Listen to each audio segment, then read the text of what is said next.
Olá, meus irmãos. Estamos aqui com mais uma aula do nosso Estudo Básico do Espiritismo, volume 1. Estamos no segundo módulo, Introdução ao Espiritismo. Estamos dando continuidade ao roteiro número 1, que é o contexto histórico do século XIX na Europa. Esta é a sétima parte, né, desse assunto. E, na sequência, a aula de número 34.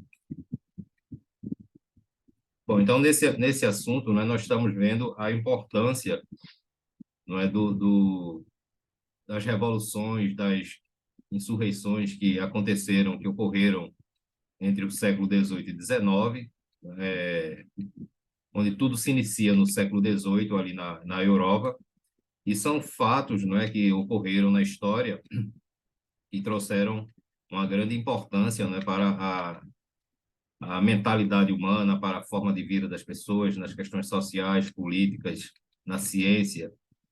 E, e depois da Revolução Industrial, que ocorreu na Inglaterra, a gente viu que a Revolução Industrial era também a Revolução Francesa, não é, em primeiro lugar, mas também a Revolução Industrial na Inglaterra, ela proporcionou uma avalanche de mudanças, não é, que saiu se espalhando pela Europa toda e posteriormente pelo mundo afora. Então a gente viu que a repercussão, não é, dessas revoluções, elas modificaram a área das letras, não é, da música, da arte, do pensamento, da filosofia. É, e o objetivo de a gente estar estudando esses movimentos, né, que até algumas pessoas podem perguntar, mas o que é qual é a relação que isso tem com a doutrina espírita? Tem tudo a ver com a doutrina espírita, não é? O que a gente está querendo mostrar é que o espiritismo ele surge exatamente numa época de mudanças, onde as pessoas, pelo seu grau evolutivo, né, de intelectualidade, pela maturidade espiritual que já possuem, né, e eu estou me referindo aqui a parte de crescimento espiritual, não do lado da moralidade, porque a gente está vendo aqui, não é, que essas mudanças elas se fizeram à base da força, né, a base das guerras, dos conflitos, né, e que deixou a Europa naquele período num processo de como se fosse um verdadeiro vulcão em erupção, né, de modificações. Então, na última aula, a gente viu a repercussão disso se alastrando nas artes e entramos no campo da música, não é?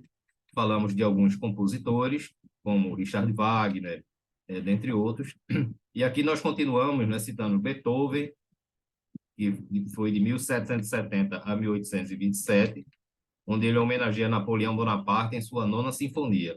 Então a gente vê que Napoleão Bonaparte cometeu muitos erros, não é? Ele nunca deixou de ser aquele guerreiro, soldado, conquistador, mas que ele também foi o responsável por boa parte das mudanças, né, das aplicações dos objetivos da Revolução Francesa e que essas aplicações, né, essas,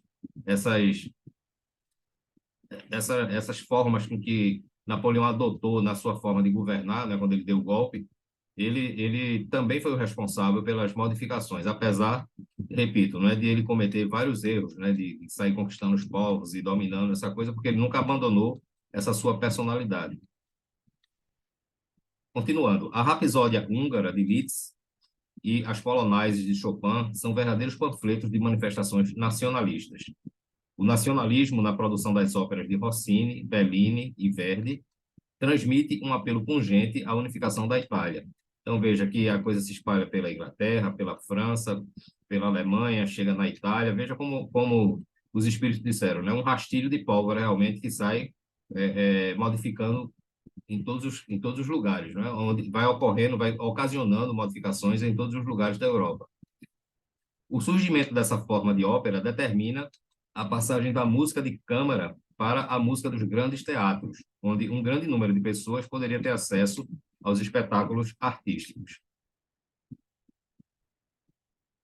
Ao idealismo romântico, contrapõe-se o realismo, que professa o respeito pelos fatos materiais e estuda o homem segundo o seu comportamento e em seu meio, à luz das teorias sociais ou fisiológicas. Então, a gente vê, né? Isso ocorre exatamente num momento específico e eu repito, por que a gente está estudando e por que a gente está vendo isso? Porque a gente vai vendo as modificações, né, como a mente humana se abre, né, e há necessidade dessa mente aberta, dessa mente de busca, de pesquisa, porque nesse momento, o homem está à flor da pele, digamos assim, com o desejo de se descobrir, de se tornar independente, não é? De trazer melhoras, de modificar todas as coisas ao seu redor, seja em que área for. E se não tivesse essa mentalidade, não é? Esse desejo revolucionário de busca, não é? De compreensão das coisas, de entendimento da vida de uma forma geral, do bem-estar de uma sociedade, o espiritismo não teria conseguido se implantar nesse caso isso fosse diferente.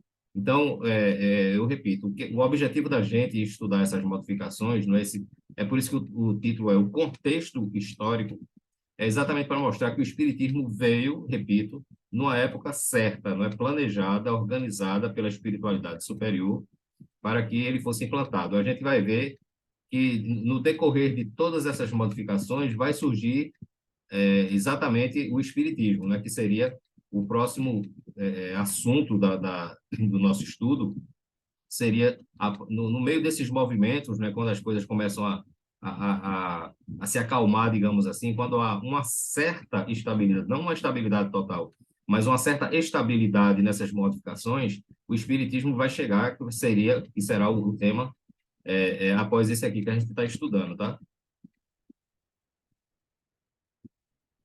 Continuando.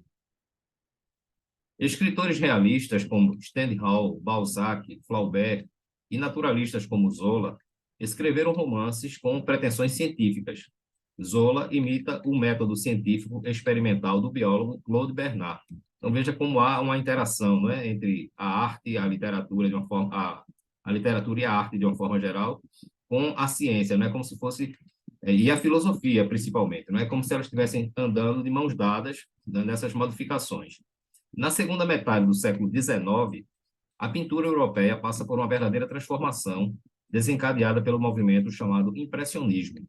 Os pintores impressionistas procuram captar o cotidiano da vida urbana e do campo, buscando registrar nas telas as impressões dos efeitos da luz sobre a cena desejada. Então, a gente que estudou, não é, que já viu história, a gente lembra muito dessa fase aí do impressionismo na questão da pintura, né, da arte. Os pintores mais importantes desse movimento foram Edouard Manet, Claude Monet, são nomes até parecidos, né? Renoir, Cézanne e Degas.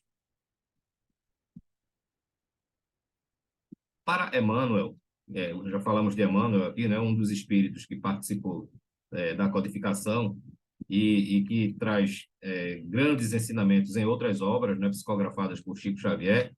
Ele diz o seguinte, que o campo da filosofia não escapou a essa corrente renovadora. Aliando-se às ciências físicas, não toleraram as ciências da alma, o ascendente dos dogmas absurdos da Igreja. As confissões cristãs, atormentadas e divididas, viviam nos seus templos um combate de morte. Então, a filosofia, nessa época da humanidade, ela se une à ciência. Né? Então, a filosofia que vivia sempre atada às questões da religiosidade, ela começa a discordar, não é, de determinados dogmas absurdos, não é, impostos pela Igreja, e ela começa a, digamos assim, a andar de mãos dadas com a ciência.